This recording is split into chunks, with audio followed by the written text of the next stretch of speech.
자, 우리 먼저 이자 소득 원천징수 기출 문제를 볼게요. 자, 620페이지로 갑시다.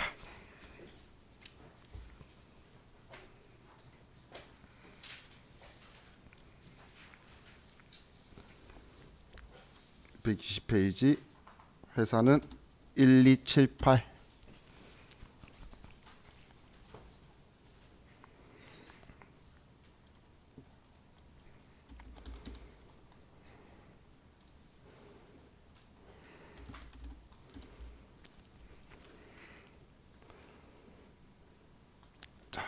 문제 2번 볼게요.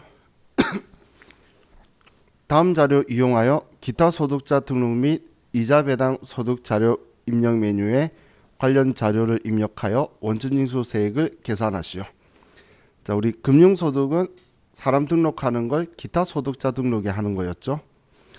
자, 그럼 안에 내용을 보면 뭐 사업자한테 법인한테 우리가 500만 원을 3월 10일 날 지급하고 영수한 거고, 그리고 뭐 차입금에 대한 이자고. 자, 이자율 두 개 알려주고 있네요. 우리는 비영업 대금의 이익을 쓸 거죠. 우리 일반 이자 소득 14%는 거래 당사자 중에 한쪽이 금융기관이어야지 되는 거예요. 그럼 우리 회사가 일단 금융기관 아닌데 상대방도 아니면 그냥 비영업 대금의 이익이니까 우리가 은행에 돈을 빌려주고 하면서 이자 받고 막 그러진 않겠죠. 물론 뭐 정기적 예금을 가입해서 이자는 받을지언정 그렇기 때문에 서로 일어날 일이 잘 없어요. 그래서 비영업 대금의 이익이 될 거라고 보시면 돼요. 자, 그럼 지급하고 용수가 다 3월 달이니까 먼저 기타 소득자 등록에 가서,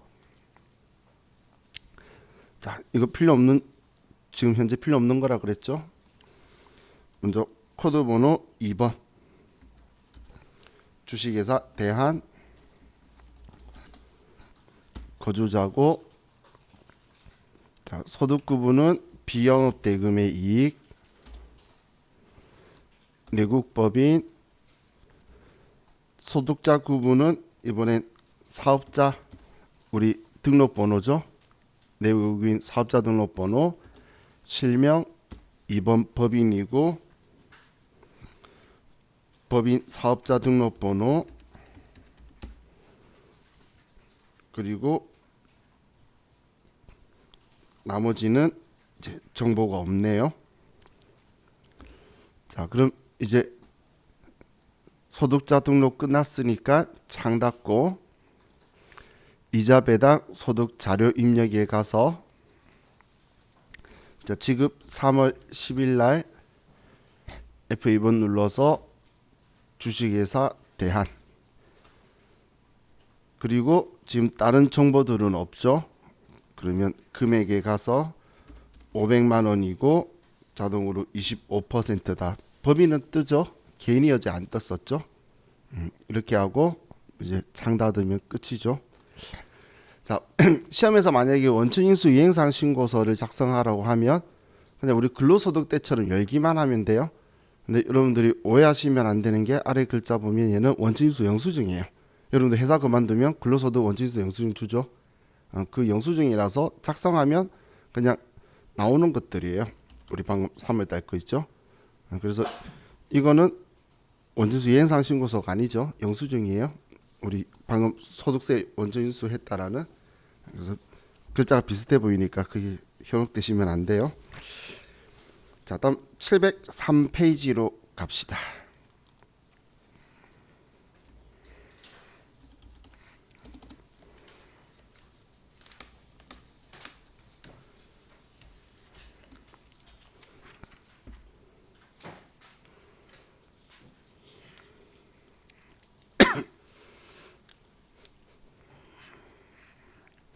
자, 회사는 11 앞에 제가 회사 잘못 썼구나. 1178이었는데. 자, 1185 어차피 사람 등록하기 때문에 잘못 들어간지도 몰랐다 그죠? 자, 1185로 갈게요.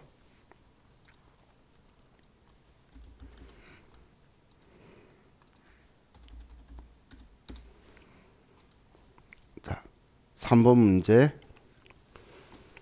주식회사 노은산업은 대주주인 김동성으로부터 운용자금을 차입하고 이에 대한 이자를 매달 지급하고 있다. 다음 자료를 참고하여 기타 소득자 등록 및 4월 기속분 이자 소득을 입력하고 원천징수 유행사항 신고서를 작성하시오. 단 당사는 반기별 신고 사업장이 아니며 주민등록번호는 올바른 것으로 가정한다. 자, 2,400만 원을 우리가 대주주가 빌려준 거고, 그리고 이자가 100만 원, 이자율 5%, 지급은 5월 10일이다 라고 적혀 있죠. 자, 그럼 먼저 기타 소득자 등록을 할 거고, 자, 가서 기타 소득자 등록에 여러분 들어와 있나요? 안 들어와 있어요? 나 다른 방에서 했나 보다. 잠시만요.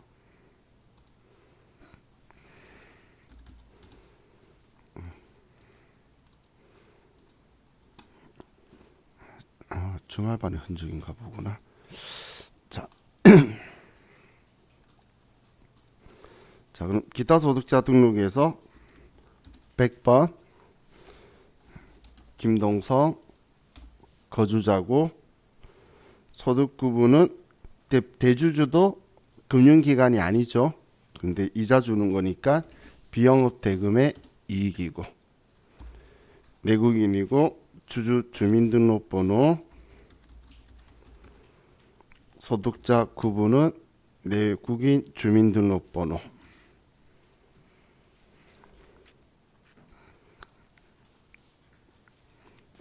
자, 그럼 기타 소득자 등록은 끝났죠.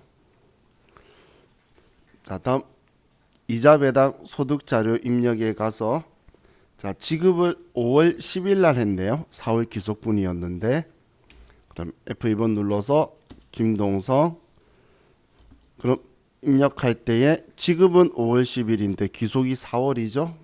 그러면 4월로 바꿔주고, 자, 그리고 이자율 알려주는 건 제가 다 써라 그랬죠. 이자율 5%, 이자는 100만 원, 세율이 몇 퍼센트라 그랬죠? 그렇죠. 25%. 이렇게 하면 이제 입력 끝났죠. 그럼 이제 창 닫고 원천징수 이행사항 신고서에 가서, 자, 기속은 4월이고 지급은 5월 10일 날 했으니까 5월이고, 자, 그럼 개인이니까 이자 소득에 한 명 25만 원 한 거 나오죠. 이렇게 하고 창 닫으시면서 저장하면 끝나네요. 자, 지금 한 거는 이자 소득이고, 자, 이번에는 배당 소득 원천징수 하는 거 볼게요.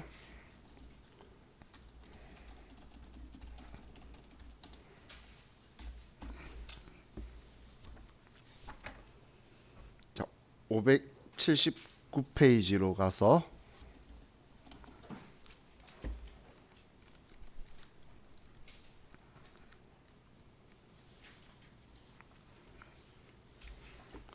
회사는 1175.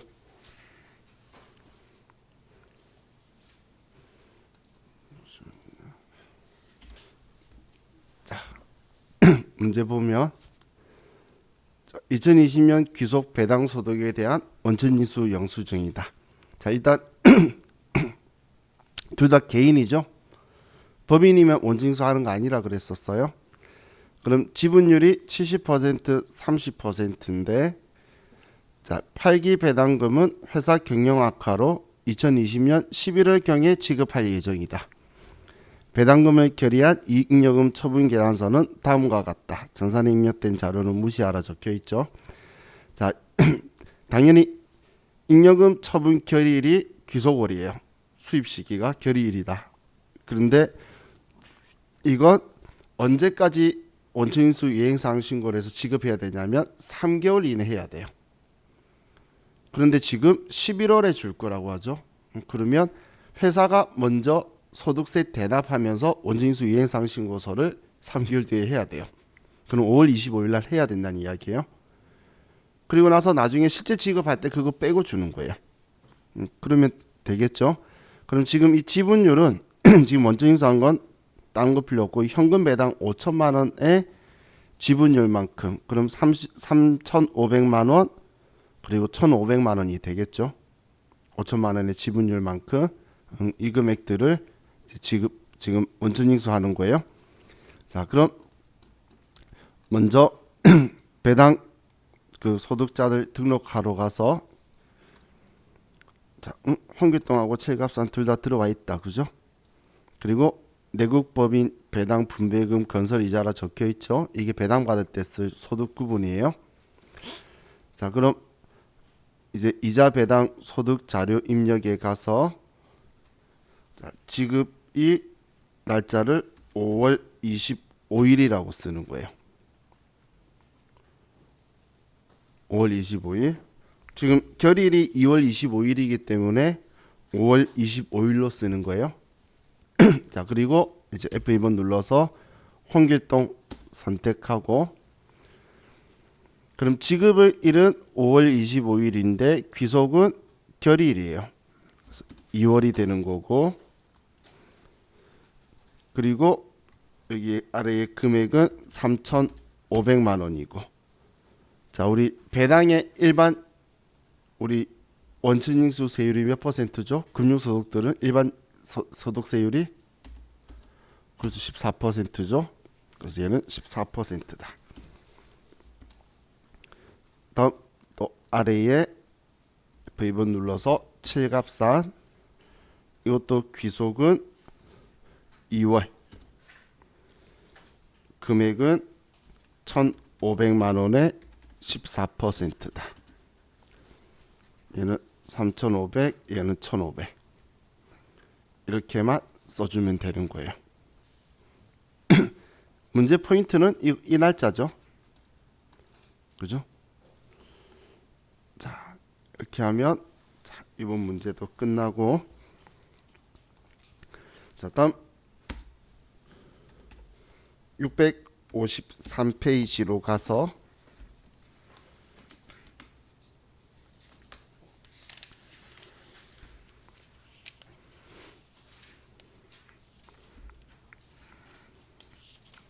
회사는 1182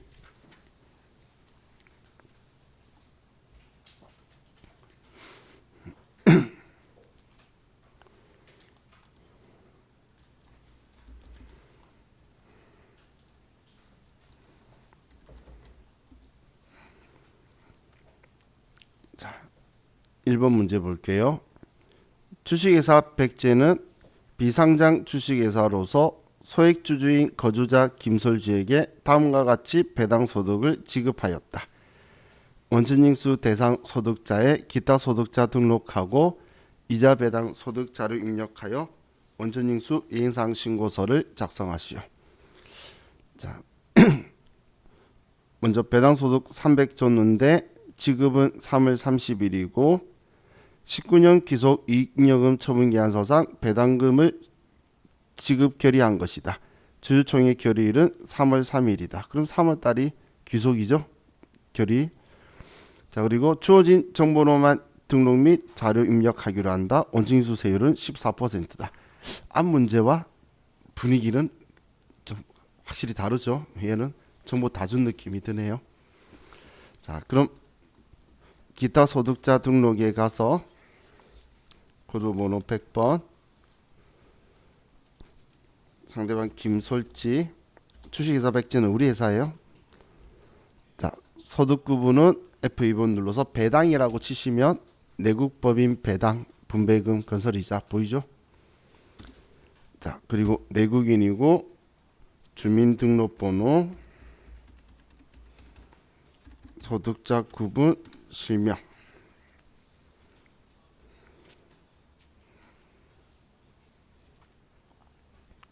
자, 입력 끝났으면 자, 이다 배당 소득 자료 입력으로 가서 지급은 3월 30일이고 F2번 눌러서 김솔지 3월달 기속인고고 300만 원에 14% 이렇게 써주면 되겠죠.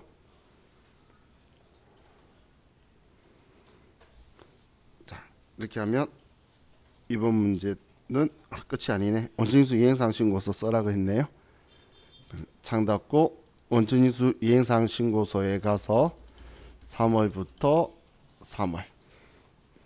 그래서 배당에 적혀 있는 거 확인하시면 되겠죠. 배당 소득에.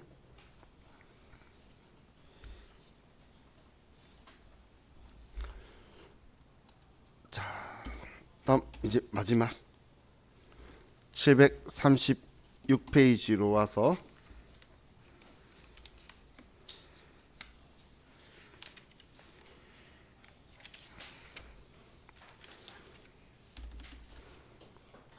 자, 1188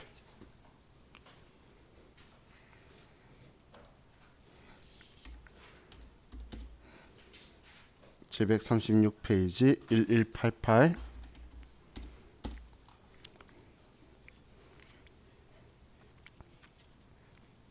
자, 2번 주식회사 여수기업은 비상장 주식회사로 주주에게 다음과 같이 배당소득을 지급하였다. 원천징수 대상 소득자의 기타 소득자 등록을 하고 이자 배당 소득 자료 입력과 원천징수 이행사항 신고서 신고구문 매월을 작성하시오. 자, 이번에 오줌이나 줬네요. 자, 배당 소득 지급 내역에 자, 두 명이 있는데 지분율이 60% 40%고 주어진 정보로만 입력하는데 자, 귀속이 2월인 거는 잉여금 처분 결의일이 2월이니까 그런 거고 지급은 4월에 했죠. 4월 10일 날. 자, 그럼 우리 현금 배당한 금액이 3천만 원이 있네요. 그러면 1,800만 원은 김소영, 1,200만 원은 김여원한테 지급한 걸로 쓰면 끝나겠네요. 얘는 진짜 지급했으니까. 자, 그럼 이제 사람 등록 가서 기타 소득자 등록 가서 먼저 101번 김소영 거주자고 내국법인 배당 주민등록번호 소득자 구분은 내국인 주민등록번호 실명 개인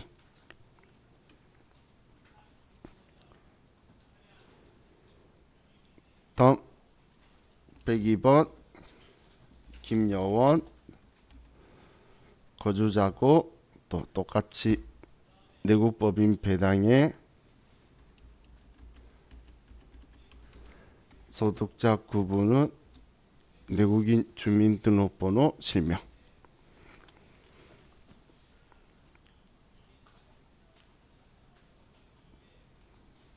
자, 그럼 이제 사람 등록 두 명 끝났으면 창 닫고 이자 배당 소득 자료 입력으로 가서 지급은 4월 10일 F2번 눌러서 김소영 기속은 2월이고 지급한 금액은 1,800만 원이고 14%를 원천징수하고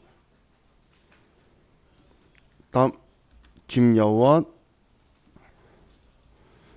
2월이고 1,200만 원에 14%를 원천징수한다. 이렇게 하면 두 사람 입력이 끝났죠.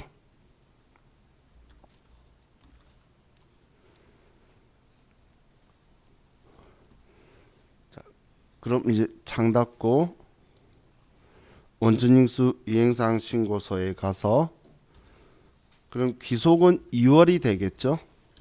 2월부터 2월 지급은 4월부터 4월 이렇게 써야 배당이 두 명이 나오는 거죠. 그래서 전체 배당한 3천만 원이 다 개인 주주들이니까 이게 14% 원천징수했다라고 다 나오죠. 이렇게 하고 저장 버튼 누르시면 자, 얘는 끝나는 거예요. 자, 그래서 지금 우리 근로소득이 아닌 다른 소득에 대해서 원천징수하는 게 뭐 특별하게 어렵거나 그런 분위기는 아니죠. 그런데 뭐 가끔씩 뭐 이러저러한 작업을 좀 시키려고 하는 거지. 오히려 여러분들이 그 우리 세무이급 때 했던 그 연말정산이라든지 그런 거에 대한 그 작업하는 속도라든지 그걸 좀 숙달하셔야 돼요. 우리 시험 때에 지금까지 세무이급 시험 보면서 시간 여유가 남는다고 말하는 사람은 정말 실제로 저 말고는 아무도 못 봤어요. 근데 저는 내용을 알아서 빠른 게 아니고 원래 시험 보는 스타일이 아는 것만 푸는 스타일이에요. 모르면 다음 번호로 넘어가는 게 어릴 때부터 트레이닝이 돼 있어요. 아는 것만 푸니까 시간이 빨리 끝나겠죠. 근데 많은 분들이 일단 문제 다 읽어요. 보면 난 모르겠으면 다음 문제로 넘어가는 스타일이에요. 그래서 30분 만에 시험을 다 보고 그런 스타일인 건데, 근데 지금 제가 그 이야기하는 게 이런 문제 보지도 못했다는 사람도 있어요. 그리고 법인세 문제도 몇 개 못 풀었다는 사람도 있어요. 못 봐서. 그럼 그 말은 곧 회계부가소득에서 시간 다 잡아먹었다는 이야기죠. 1시간 반을. 전 그건 좀 과하다고 생각해요. 그죠? 1시간 반을 회계부가소득에서 다 잡아먹는 건 좀 과하게 있었죠. 그래서 모르겠으면 넘어가는 연습도 해야 되지만 여러분들이 숙달도 좀 하셔야 된다고 생각하시면 돼요. 자, 이제 우리 여기까지 하고 412페이지 퇴직소득 원천징수가 있죠. 자, 우리 기본 예제에 있는 것 가지고 이건 하나 해보고 우리 뒤에 있는 기출문제 볼게요. 자, 사무직 사원 김도희가 퇴사하였다. 다음 자료를 바탕으로 사원 등록 후 중도 퇴사자 연말정산을 반영하고 퇴직소득 원천징수 세액을 산출하시오. 김도희의 중도퇴사 연말정산 시 인적 공제 이외에 특별 공제는 없는 것으로 한다. 1월부터 5월의 급여 자료는 다음과 같으며 2월에는 기본급의 100%를 지급했다. 표준 보수 월액은 225만 원이다라고 적혀 있네요. 자, 그럼 지금 이 사람이 그만둔 날도 5월이고 퇴직금도 5월 31일 날 그냥 줬네요. 현실적으로는 이런 일은 안 일어나겠죠. 그만둔 날 퇴직금 주는 그런 회사 없죠. 자, 그럼 퇴직금 지급액이 퇴직 일시금 760만 원, 별도의 지급 규정에 따른 퇴직 위로금 400만 원 적혀 있는데 퇴직금은 일단 기본적으로 비과세가 없어요. 퇴직금이 비과세 들어본 적 없죠. 그죠? 그런데 과세 대상이 아닌 거는 있긴 해요. 그러니까 회사가 주는 건 다 과세할 건데 직원들이 각축하는 전별금이 있고 회사가 주는 전별금이 있어요. 그럼 직원들이 모아주는 경우는 어떤 거냐면 우리 회사가 어려워서 예를 들어 우리 다 같이 직원인데 한 명이 그만둬야 돼요. 그러면 누구 한 명이 그만둬야 돼서 제가 나가겠습니다라고 하면 다른 직원들이 전별금으로 3355 더 모아주는 거 있죠. 그게 퇴직금이라고 과세한다는 건 여러분 생각해도 말이 안 되겠죠. 그런데 회사가 이제 자진해서 퇴사하시는 분한테 우리 전별금 주겠다고 하는 건 그냥 퇴직소득 과세를 해요. 그 시험에서 나왔을 때 회사가 그냥 준 건지 직원이 준 건지 그저 잘 봐야 돼요. 자, 그냥 상식으로 이야기하는 게 아니고 시험에 직원이 모아 준 적도 있고 회사가 준 적도 있어요. 그래서 과세 대상에 아예 안 들어오는 거 직원들이 모아서 준 거는. 자, 그럼 지금 얘는 데이터가 없어서 먼저 집어넣도록 되어 있는데 자, 지금 1월부터 5월까지 되어 있죠. 그러면 1월부터 4월까지만 먼저 쓸게요. 자, 그래서 먼저 사원 등록에 가서 여러분도 이거 저와 같이 한 적 없죠? 데이터 있나요? 아무것도 없죠?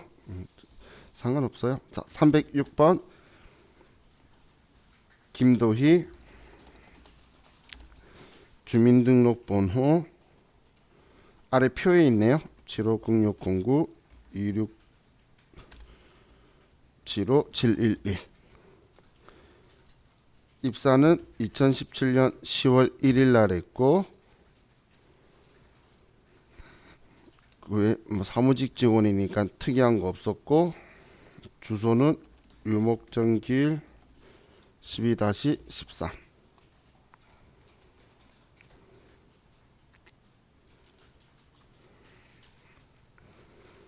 자, 보수월액 써야지 225만 원, 225만 원, 225만 원. 이걸 써야지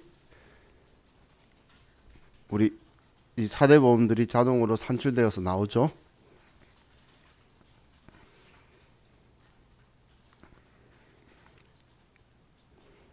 자, 부양가족 없다 그랬으니까 부양가족 명세는 볼 필요 없겠어요. 첫 줄 끝에 적혀 있죠.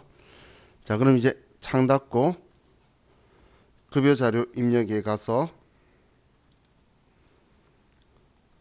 자, 우리 수당 공제에 가서 지금 기본급, 자가운전 보조금, 직책수당 있는 것만 쓸게요. 비과세, 연장근로, 가족수당이 여기 없네요.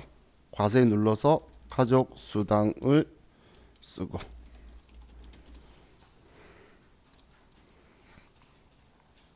그리고 육아수당도 만들어야 되네요. 비과세에서 육아수당. 자, 이따 상여 줄 거기 때문에 상여는 그대로 다시 위로 올려놔야겠다. 자, 그럼 월차수당만 없고 뭐 전부 다 있다, 그죠? 근데 뭐 입력한 거는 몇 개 없어요. 자, 그럼 수당공제 등록 다 되셨으면 확인 누르고 1월달 급여 1월 말일 날, 1월 31일 날, 자, 기본급이 180만 원, 자가운전 40만 원, 직책수당 15만 원, 식대 20만 원.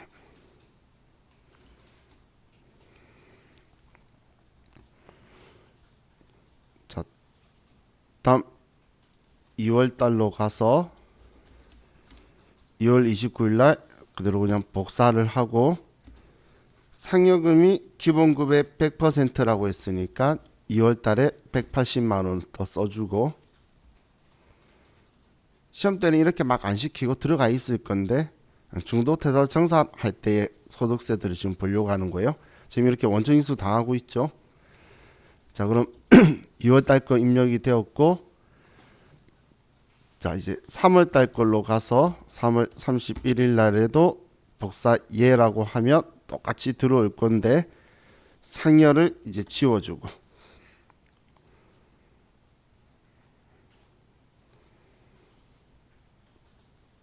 다음 4월 달 가서 4월 30일 날 또 예라고 하면, 자, 여기까지 하면 입력이 끝났죠. 그럼 지금 여기까지 소득세를 4월 달까지 납부하면서 정상적으로 월급을 받은 거예요. 자, 4월 달까지 하셨죠? 4월 달까지만. 자, 시험에서는 이 상태만큼은 데이터가 들어가 있을 거예요. 그럼 이제 직원이 그만뒀다라고 문제가 나오면 제일 먼저 할 게 사원 등록에 가서 김도희의 퇴사 연월일을 제일 먼저 쓰는 거예요. 그럼 퇴사한 날이 2020년 5월 31일이죠. 자, 쓰셨죠? 자, 그리고 이제 창 닫고 급여 자료 입력 가서 5월 31일이라고 치시면, 자, 이제 이때 그냥 아니오라고 할게요. 아니오래도 왜 나왔어? 그죠?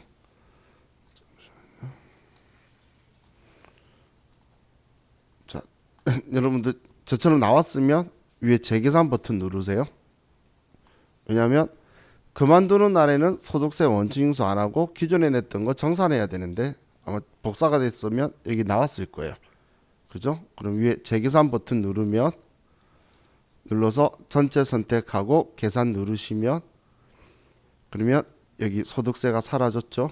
지금 그만두기 때문에 지금 소득세 원천징수 지금 하는 상황이 아니고 정산해서 뭐 징수를 할지 아니면 돌려줄지가 정해지는 거예요. 그럼 급여를 우리 시험 때는 이것들 안 적혀 쓰면 자동으로 들어오겠죠. 그래서 엔터 치다가 소득세 위치에 가면 조금 기다리시면 자동으로 중도 퇴사자 연말정산이 떠요. 우리 연말정산이라는 이 탭이 결정세 구하는 거라 그랬죠. 근데 이 탭이 안 뜨시는 분들은 직접 이걸 클릭하시면 돼요. 그럼 지금 이 사람은 결정세액이 0원인 거예요. 결정세액이 없는 거예요. 그래서 4월 달까지 지금 납부했던 세금을 전부 다 돌려주는 거예요. 지금 여러분들도 회사 그만두면 이렇게 하기 때문에 그 다음 연도 그 연말정산 할 때 내가 안 다니고 있으면 회사가 연말정산 안 해주는 거예요. 그럼 회사에 준 돈이 없거든. 그럼 이걸 아래 이제 급여 반영이라고 누르시면 급여 반영 누르면 이제 이 돈만큼 돌려주는 거죠. 지금 한 거는 근로소득에 대해서 정산한 거예요. 퇴직금이 아니에요. 퇴직소득이 아니고. 그래서 중도정산 적용한 이거에 대한 거는 자, 이거에 대해서 원천징수 유행사항 신고서를 한번 보면 얘는 5월부터 5월로 들어가시면 지금 여기 근로소득의 중도퇴사자 정산에 들어와 있는 거예요. 이건 퇴직금이 아니고 이거죠. 자, 그럼 이제 이 사람의 퇴직금이 지금 760만 원, 410만 원에서 800만 원 있죠.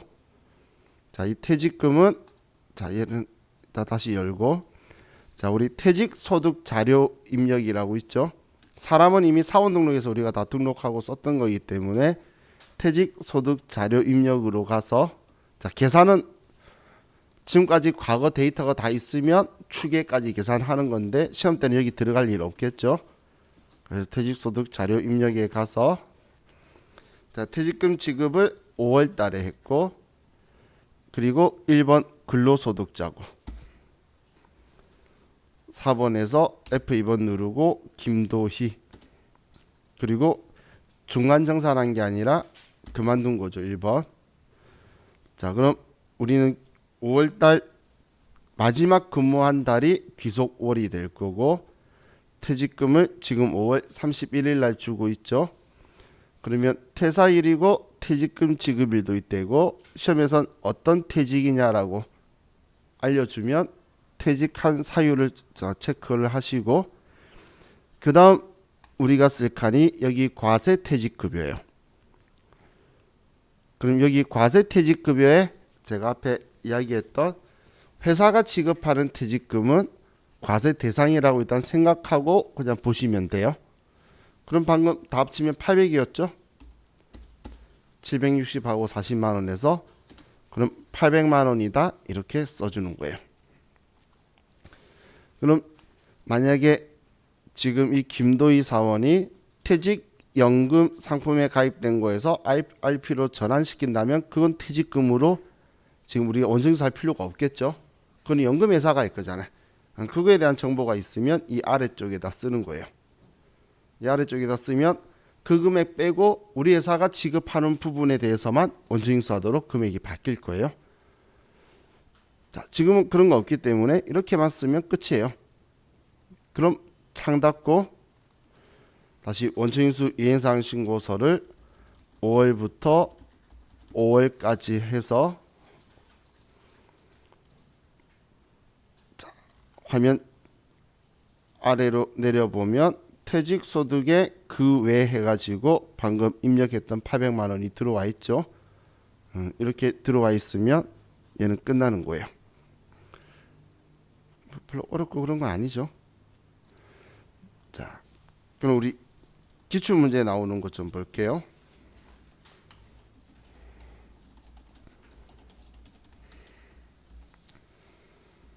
592페이지로 갑시다.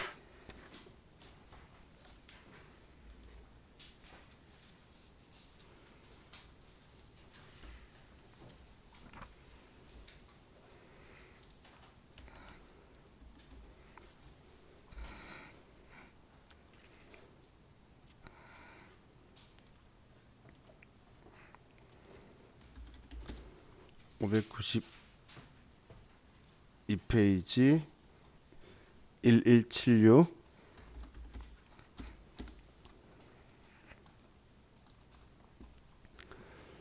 자, 2번 볼게요. 다음 자료 이용하여 퇴직한 직원 나퇴직에 대한 퇴직소득세 산출하고 퇴직소득 원칙인수 영수증을 작성하시오. 이건 이제 쓰고 나서 아래 거 그냥 안 열어도 그냥 정답 처리되는데 열면 그냥 자동으로 불려오는 거예요. 자, 그럼 일반적 비밀명은 생략한다. 자, 나퇴직이고 입사일이 있고 퇴직소득 지급일이 영수일하고 동일 12월 31일이고 퇴사 연월일은 12월 8일, 퇴직금 1,000만 원, 공로수당이 170만 원. 그럼 얘 전부 다 과세 대상이니까 그냥 합칠 거고, 퇴직 사유는 자발적 퇴직, 퇴직금에 대하여는 과세 이연을 적용하지 않기로 한다. I 앞에는 이런 데 넣어서 지금 퇴직 소득에 세금 안 내는 걸 과세 이연은 세금 내는 거에 대한 계산을 미래에 한다는 게 이연시킨다라고 하는 거예요. 자, 그럼 먼저 자, 이 사람은 과거에 입사하고 있는 거 보니까 당연히 사원 등록 가면 들어가 있으니까 이렇게 했겠죠. 그리고 퇴사 일자도 잘 들어와 있어요. 그러면 자, 우리가 할 거는 퇴직 소득 자료 입력에 가서 자, 퇴직금은 지금 우리 지급한 게 12월 달이고 1번 근로소득자고 4번에서 F2번 나퇴직 1번 퇴직이다. 그럼 그만둔 달도 퇴사한 달이 12월 8일이니까 12월 맞고 영수일자는 12월 31일 맞죠? 그리고 자발적 퇴직이다라고 퇴직사유 적혀 있고 자, 퇴사일 퇴직금 지급일 맞고 퇴직금은 1,170만 원이다. 이렇게만 쓰면 얘도 끝난 거예요. 이 작성은. 자, 그럼 이제 창 닫고 소득 퇴직소득 원칙인수 영수증은 볼 거면 열어서 12월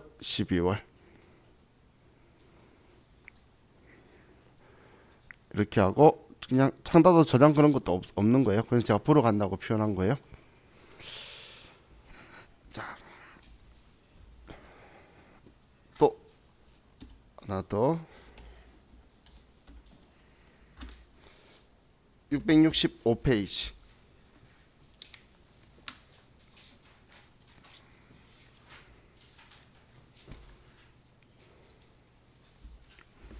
회사는 1128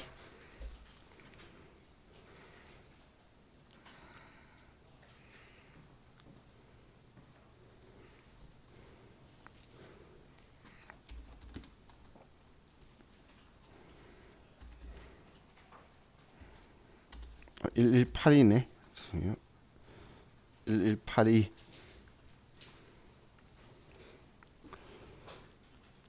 자, 문제 볼게요. 자, 영업부 과장 백일홍의 다음 자료를 이용하여 퇴직소득 자료 입력을 작성하시오. 자, 백일홍 본인 명의 주택을 구입하면서 부족한 자금 마련을 위하여 퇴직금 중간정산을 신청하였다. 중간정산일은 2020년 5월 31일이다. 중간정산일 현재 퇴직금은 5천만 원이다. 퇴직금 지급일은 6월 5일이며 현금으로 지급하였다. 중간정산 퇴직금은 근로자 퇴직급여 보장법상의 중간정산 사유에 해당한다. 우리 원래 퇴직금 중간정산 안 되죠. 그런데 이것처럼 주택 마련이나 생계형 그런 경우에는 우리가 중간정산을 허용을 해줘요. 자, 그래서 지금은 중간정산하는 퇴직소득 자료 입력하는 거니까 당연히 사람 들어와 있겠죠. 그러면 퇴직소득 자료 입력으로 가서 자, 지급을 우리는 6월 달에 했네. 6월 5일. 지금은 6월이고 근로소득자고 F2번 눌러서 백일홍 그리고 2번 중간정산. 자, 우리는 귀속은 지금 중간정산일이 5월 31일이죠. 귀속은 5월달 기준이고 지급은 2020년 6월 5일 날 한 거예요. 그날이 영수일자가 되겠죠. 그럼 중간정산인데 그럼 퇴사일을 2020년 5월 31일까지로 끊어야 되고 지급일을 2020년 6월 5일로 맞춰 쓰셔야 돼요. 여기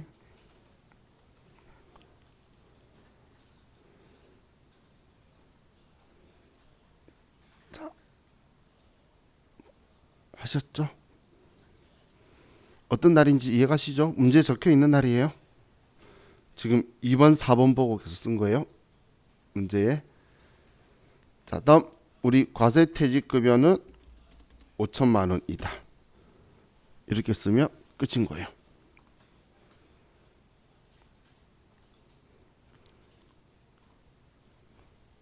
엄청 특이하게 있는 건 아니죠. 이거는 해보기만 하면 여러분들이 천천히 보면 다 할 수 있는 거라서. 자, 또 우리 두 개만 더 보고 싶시다. 자, 630페이지로 갈게요. 자, 갑자기 앞쪽으로 가면 스타일이 조금 틀린 게 있구나 라고 생각하시면 돼요. 자, 630페이지 회사는 1179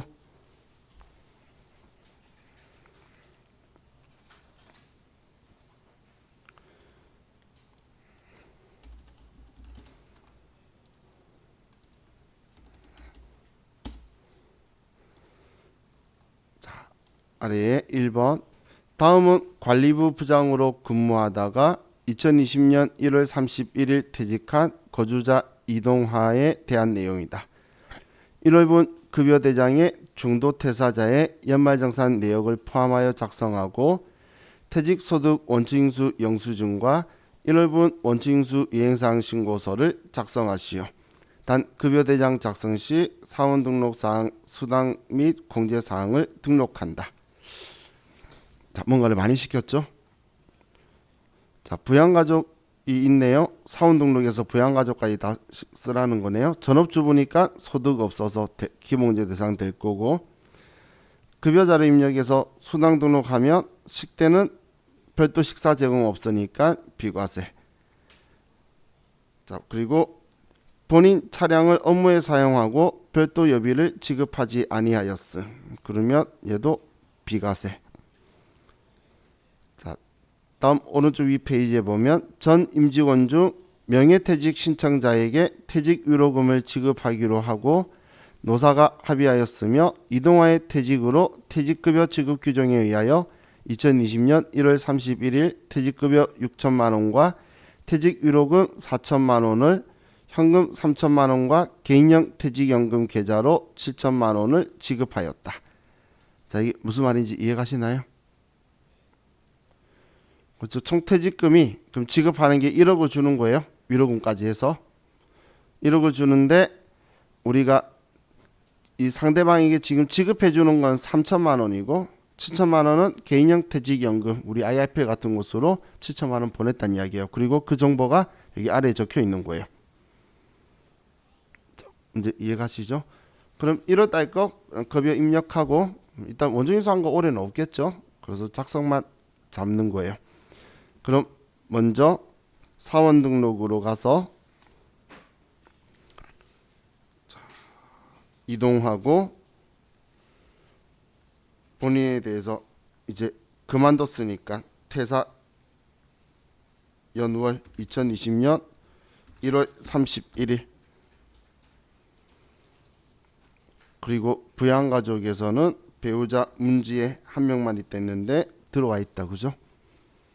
그러면 이제 여기는 작성이 끝났고 창 닫고 급여자료 입력 가서 순환공제도 등록하라 그랬으니까 순환공제에 가서 먼저 과세의 가족수당이 있고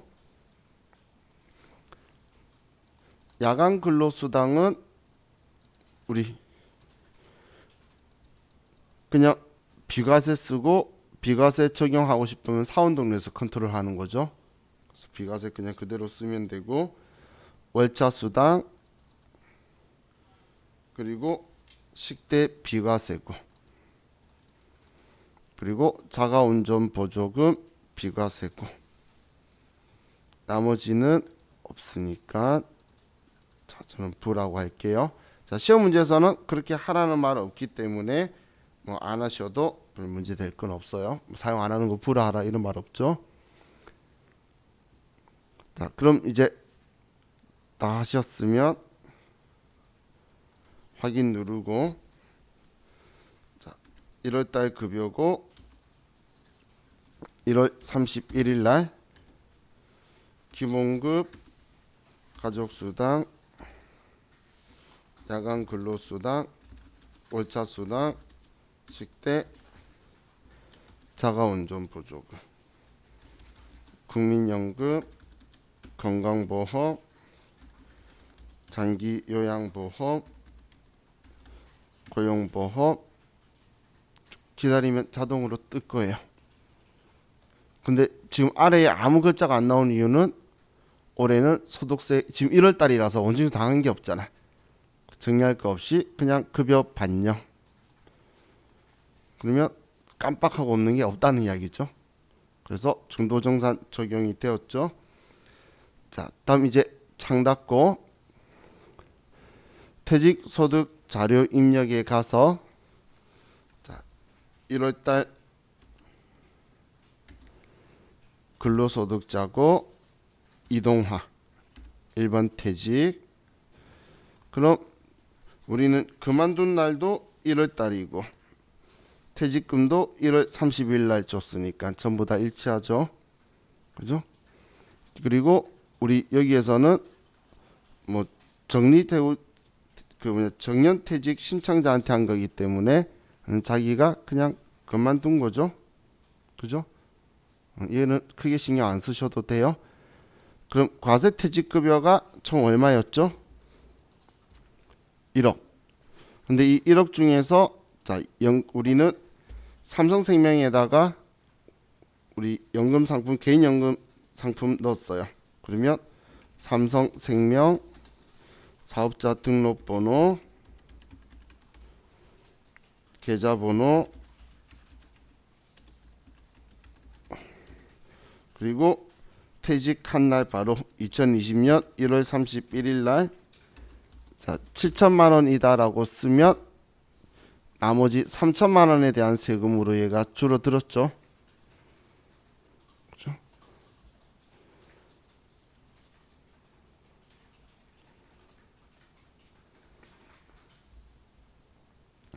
자, 그럼 이제 얘 작성 끝난 거예요. 그럼 이제 창 닫고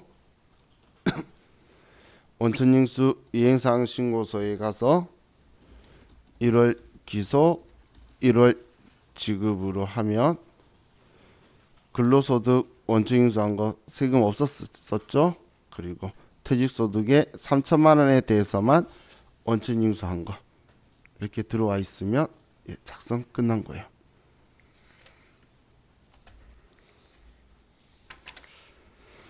자, 다음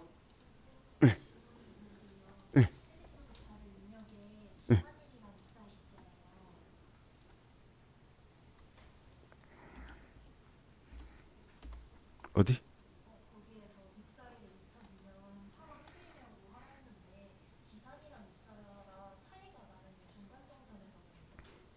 아니 이건 데이터 잘못한 거예요. 원래 기산일이 입사한 날로부터 그만둔 날까지 계산해 온 날 있죠.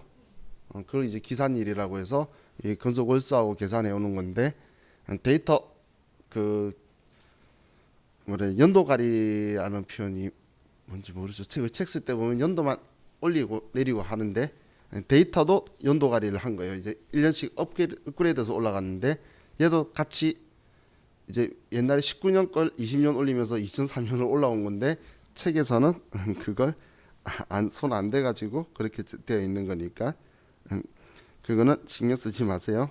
입사일 2002년대 있는 거 2003년으로 생각하세요. 왜냐면 1년 동안 퇴직금 계산 안 하는 데가 어디 있겠어. 그죠? 입사일자부터 당연히 기산일로 날짜를 계산해서 와야 정상이죠. 만약에 여기에서 퇴직금 계산하는 상황이었다면 기산일이 엄청 중요하게 금액이 틀리게 나올 거예요. 1년이니까. 그렇지만 지금 여기서는 과거 정보가 안 들어가 있기 때문에 신경 안 쓰셔도 될 거예요. 난 그거 틀렸다고 생각도 안 하고 있었네. 자, 이제 735페이지로 갑시다.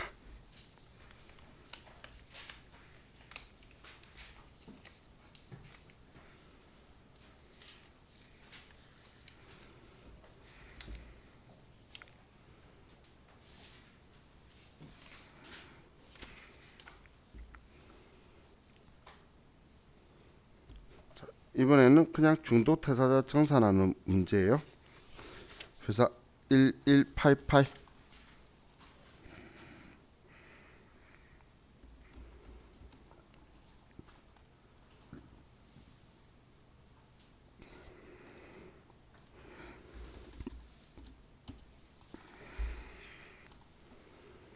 자, 1번 다음은 2020년 2월 28일 퇴직한 거주자 주세영에 대한 내용이다. 1월과 2월 급여 대장을 작성하고 2월분 원천징수 이행사항 신고서를 작성하시오.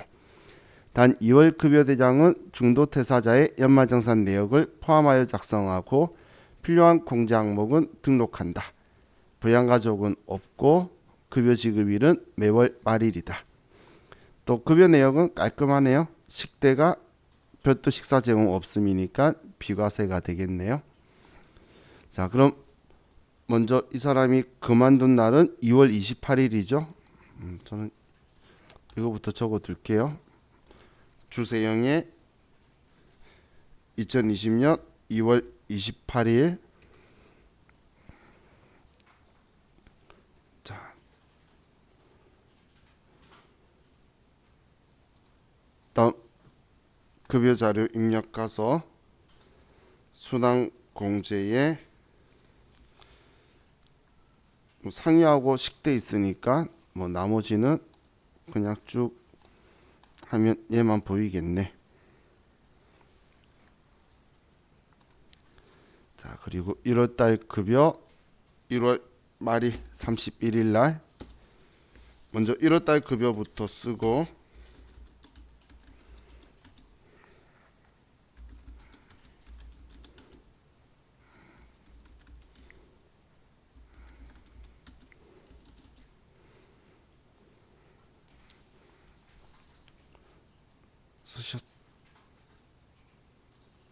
쓰셨죠? 자, 다음 2월달 급여 2월 29일이겠죠? 복사 안 할 거고 기본급 300 20 12만원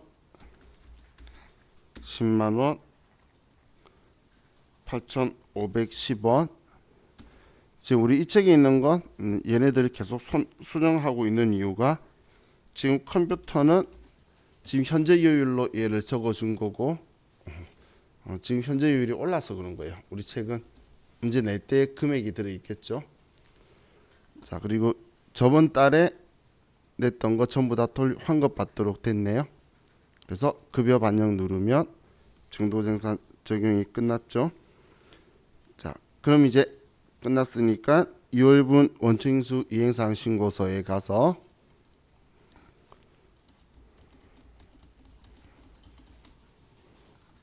자, 아니요, 이건 분납한다 그런 거 없었죠. 그래서 그리고 뭐 돌려받을 것만 있는데 분납할 일은 없겠죠. 2월달이라서 그냥 형식적으로 뜬 거예요. 자, 이렇게 하고 창 닫으면서 근데 시험에 문제 때 잘 보세요. 지금처럼 마이너스 뜨면 이거에 대해서 환급 신청한다라는 글자 있는 것도 과거에 종종 나왔었어요. 그럼 환급 신청한다 그러면 지금 여기 아래 보시면 차월 2월에 환급세액 적혀 있는 걸 옆에 그냥 쓰기만 하면 돼요. 그냥 이렇게 쓰기만 하면 되는 거니까 만약에 신청한다 그러면 그대로 여기 써주시면 돼요. 여기까지만 하고 이제 쉬었다가 저와 같이 138페이지에 가서 우리 범위세 이론 보도록 할게요. 오늘은 이제 컴퓨터는 여기까지 볼 것 같아요. 쉬었다 합시다.